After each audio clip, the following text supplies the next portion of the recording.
নমস্কার বন্ধুরা, আজ আমি বানাবো পুঁই শাকের বড়া।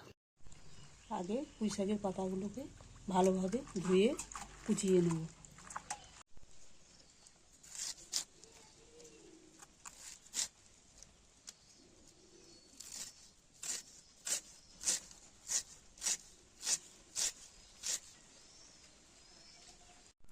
পুঁই শাকটা ভালোভাবে ধুয়ে ছোট ছোট করে কেটে নিয়েছি।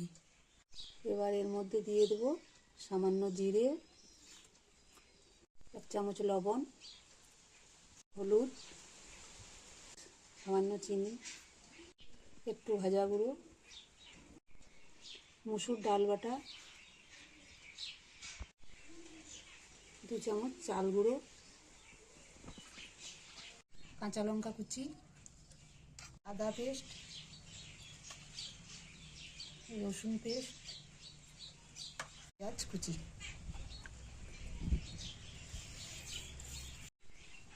আর ধনে পাতা। এগুলোকে সব ভালোভাবে মাখিয়ে নেব।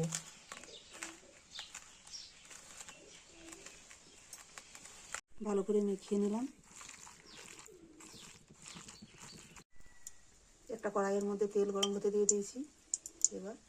এবার বড়াগুলো এর মধ্যে দিয়ে দেবো।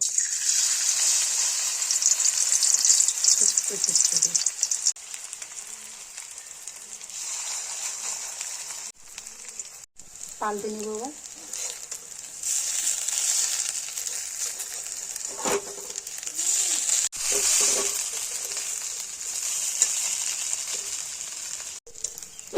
এই দেখুন ভাজা হয়ে গেল।